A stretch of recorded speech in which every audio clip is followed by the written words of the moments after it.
Маш Сахам Сарнолкаси. Здравствуйте, мои дорогие друзья. С вами снова Лейла, и вы на канале Как-то так у Лейлы. Так, новый день. И у меня новая работа, можно сказать.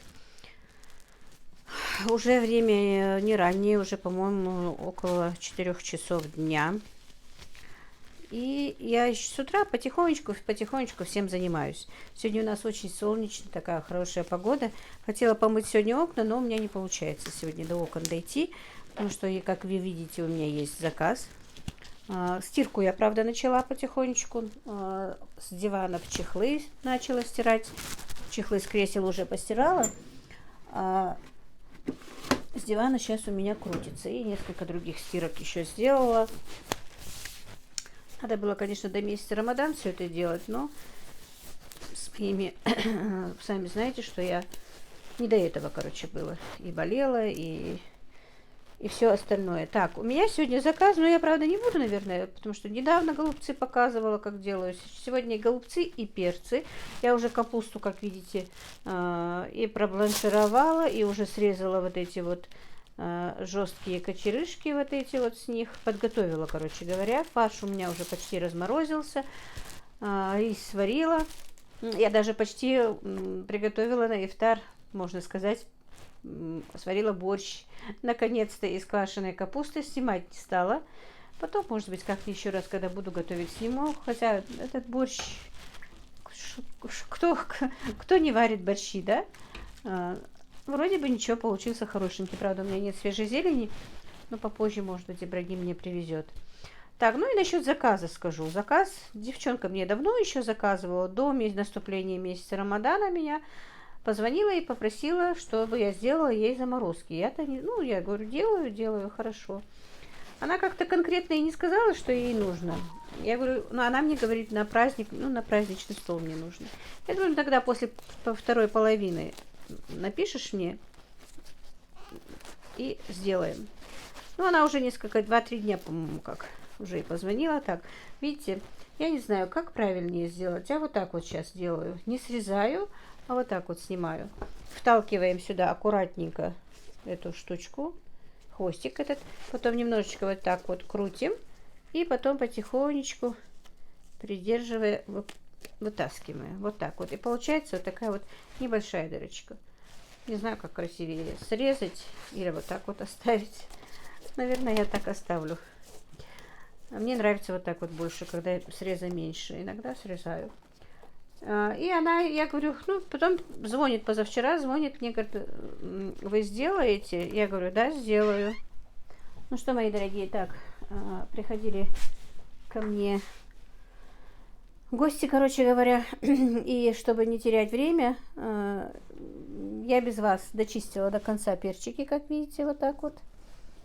И уже почти приготовила фарш, но еще его больше размешаю, наверное, потому что не очень хорошо, мне кажется, размешала, хотя он очень жирный, опять перчатку пачкать.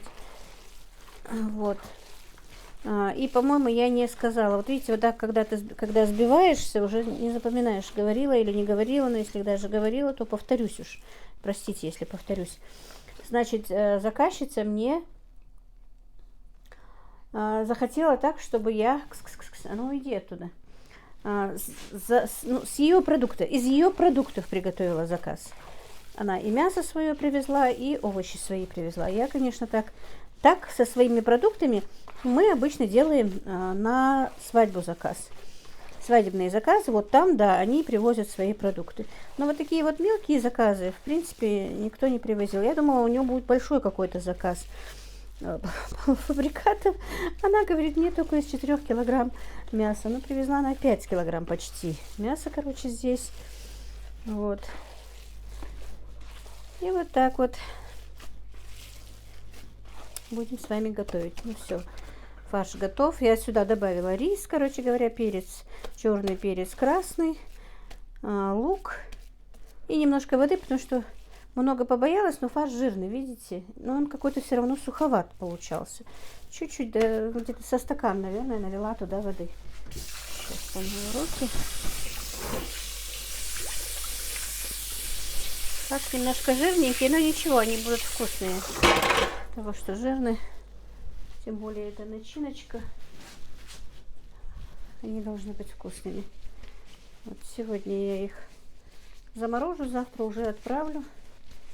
Более не надо будет мне морозильник свой. Так, буду заполнять рукой, чтобы лучше мясо сюда вошло, потому что после того, как они сварятся, я не люблю, если перец бывает пустым. Вот так вот. И да, и заодно, вы знаете, друзья, там были у меня вопросы, да и раньше они бывали, и сейчас они поступили. А что у вас в Ингушетии девушки не умеют готовить? Или, ну, в этом плане как-то, да?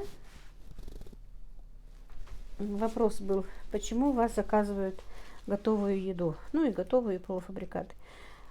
Нет, почему? Готовить умеют. Ну и как везде, друзья, во всем мире же покупаются полуфабрикаты, покупается готовая еда. Не все, конечно, и не всегда. Значит, им так надо. Значит, они более заняты. Или, может быть, я даже допускаю, не такие хорошие хозяйки. Допускаю, что и не умеют готовить некоторые.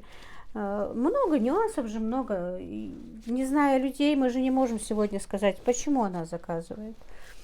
Может быть, там проблем, во-первых, и всего, что может быть уйма. Обычно, когда заказывают готовую еду, ну, вот, например, может быть, у них времени нет. Может быть, половина еды они делают сами, а остальное уже заказывают, потому что, по идее, вы знаете, друзья, раньше, когда у нас как было раньше, да, на свадьбы, на маулиды, ну, любое, где бы собирались много людей, а вы знаете, что, ну, наверное, знаете, а кто не знает, то у нас очень много родственников собираются и приходят на любые праздники, на любые мероприятия, людей бывает очень много. От 30 и больше примерно, да, и, например, раньше наши дети, как вот маленькие дети, мы могли с маленькими детьми хоть что делать, да, их выпустить во двор, они играются, мы за ними, в принципе, иногда только присматриваем, и все. А сейчас, мне кажется, нынешних детей вообще ни на секунду нельзя оставлять одних.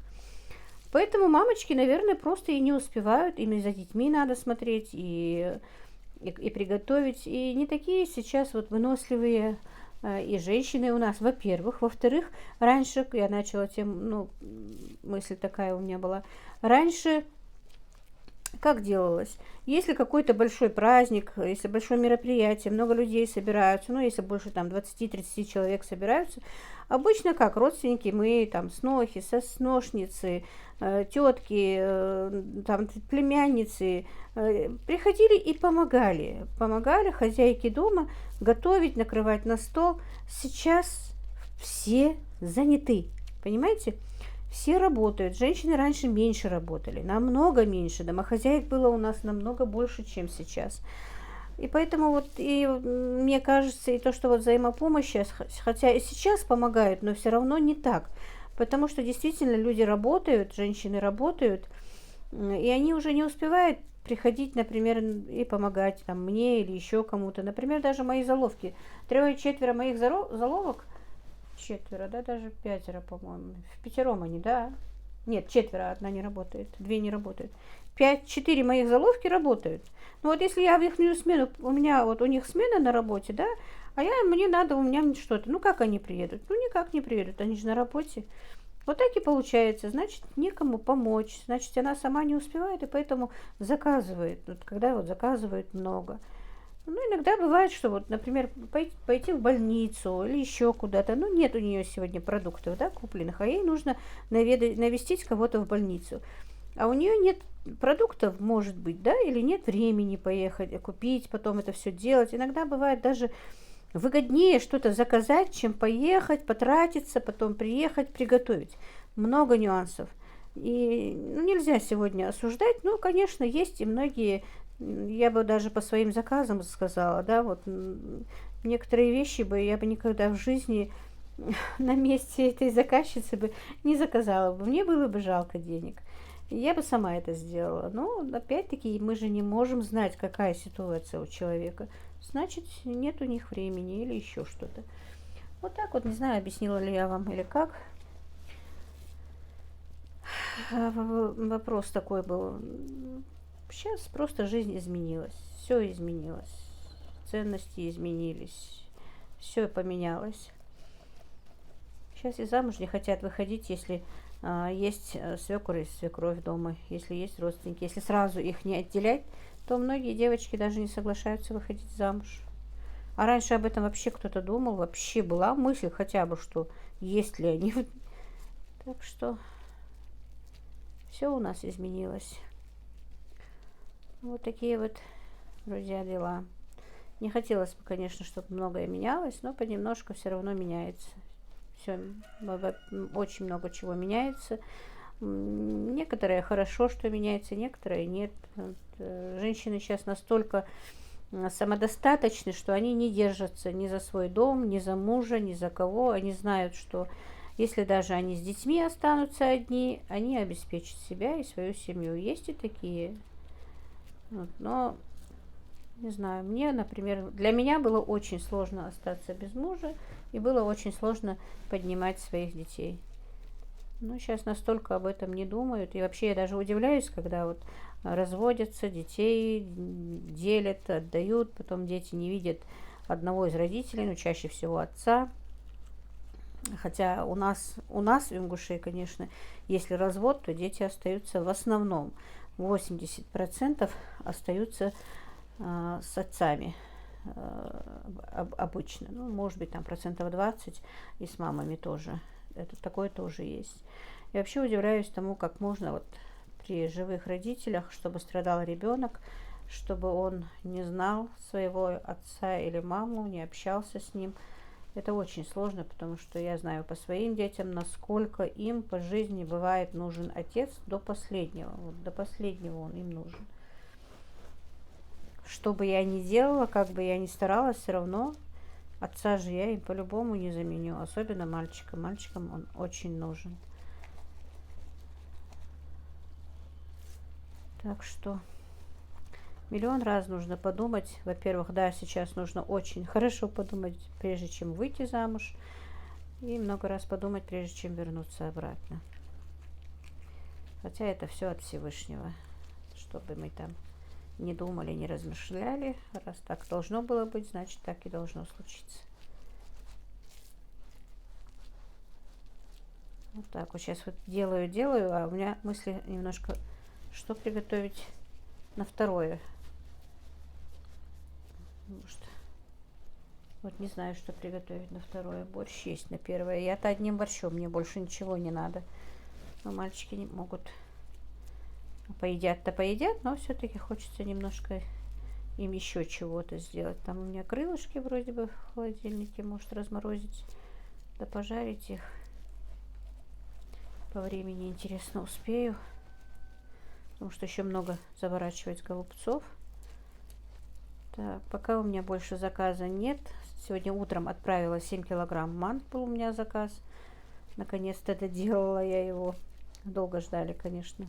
В этом месяце я практически не работаю, практически ничего не зарабатываю. И вы знаете, вот, ощущается, когда уже вот я не работаю, вот прям вот хорошо ощутимо, что денег не хватает, все, что бы мы ни говорили, когда нет постоянного дохода каждодневного, то ощущается.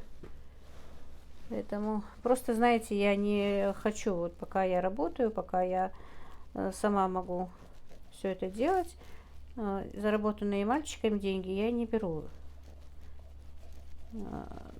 у них. Поэтому мне проще свои деньги.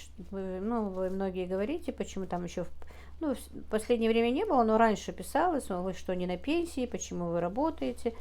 Да сейчас и на пенсии, если даже очень хорошая пенсия, прожить очень трудно. Почему вы мне это пишете? Я не понимаю этого.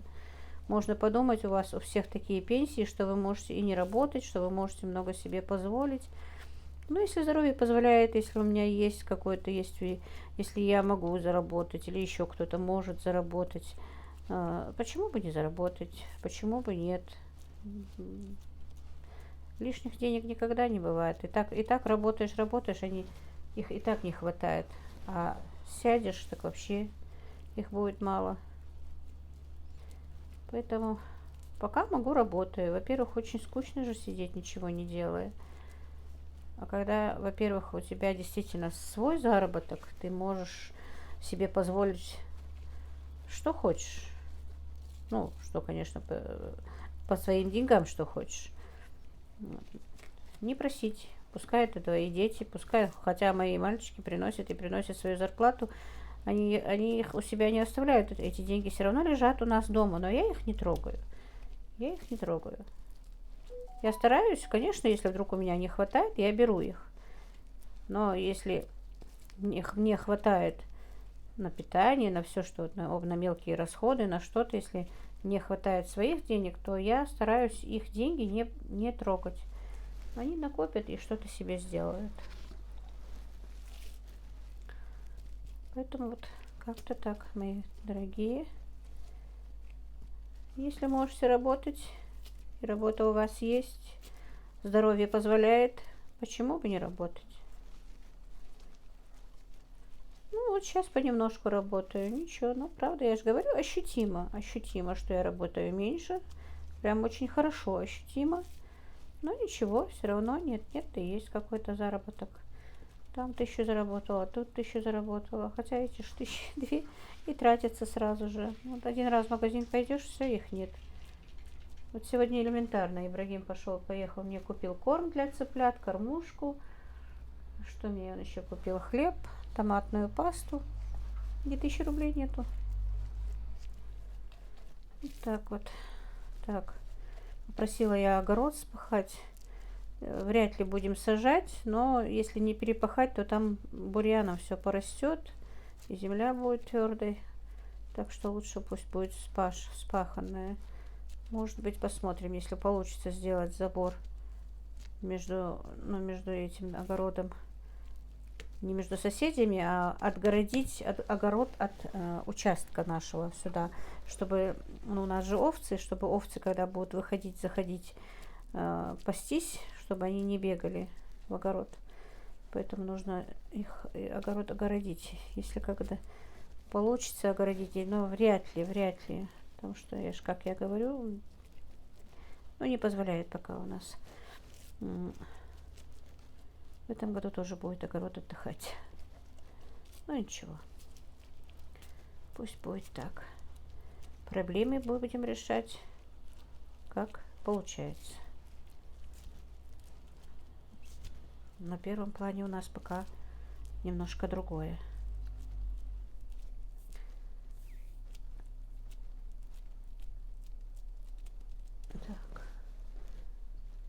Мне еще писала в личку моя подписчица, мы с ней иногда так общаемся, и, может быть, и всем интересно. Она меня спрашивает, вот огород, говорит, который у вас, а вы можете себе там сделать стройку, вот мальчикам, может быть, кому-то еще интересно, я заодно и расскажу. Когда мы покупали эти участки, это 2 участка, друзья. Покупал еще, когда был муж жив. Он купил с таким расчетом, что эти 2 участка по 15 соток, это получается 30 соток, что поделить на 3 сыновей, и по 10 соток будет у каждого участок, и вот на каждом участке каждый из них построится. Вот получается на этих 10 сотках, правда, тут этот двор на 12 сотках, если честно, чуть-чуть больше забрал дядя, сказал, пускай этот двор будет чуть-чуть побольше. Но по 9 соток остается остальным двоим, этого нормально хватит. Сейчас, как по идее, никто и не сажает огород, по большому счету, молодежь тем более. Если что, так маленький палисадник им все равно будет. Поэтому, да, вот с таким расчетом была куплена эта земля, что и, все братья будут жить рядом. Но когда, что, как они это будут делать, если мы будем в Ютубе, вы увидите, как получится. Просто действительно, друзья, у нас все на Ютуб не расскажешь, всего не скажешь. Просто даже по нашему менталитету этого не скажешь. У меня было получалось очень много подводных камней, очень много чего происходило, что я не могу вам сказать. Поэтому у нас и такие небольшие продвижения, потому что мы как-то решали другие проблемы. Не из-за долга, вот долг это одно, и еще много и без этого. Поэтому вот немножко, не получается у нас. Но, альхамдулилла, зато мы все эти проблемы решаем. Всевышний помогает нам их решать. Просто было очень много аварий были. Раньше, я, по-моему, рассказывала, сын. Недавно у нас была еще аварию сделал сын буквально недавно. Ну вот помимо этого тоже очень много. Разбил чужую машину. Нам пришлось заплатить 200 тысяч за чужую машину. Больше 40 тысяч. Я общаюсь с вами, записываю ролик, делаю себе перцы. Оказывается, у меня телефон был перегружен, и съемка на этом закончилась. Но я же потом не стала включать, все-таки без вас доделала. Сейчас я вам просто покажу. Вот, голубцы готовы, перцы тоже, лук у меня стоит, мне надо еще манты. Но прежде, конечно, у нас будет ифтар. Уже почти полчаса только осталось до ифтара. Сейчас это все быстренько разложу по лоткам, заморожу. Ну и все, сегодня вот видите, вот такой вот просто разговорный ролик, чтобы быть с вами. Легкого вам поста. Всем, кто держит уразу, тоже желаю, чтобы все это вы могли достойно держать уразу, чтобы было чем разговляться, чтобы было что поесть, чтобы все были живы и здоровы. Маш да лучше. Ну вот как-то так. Всех благ вам, друзья.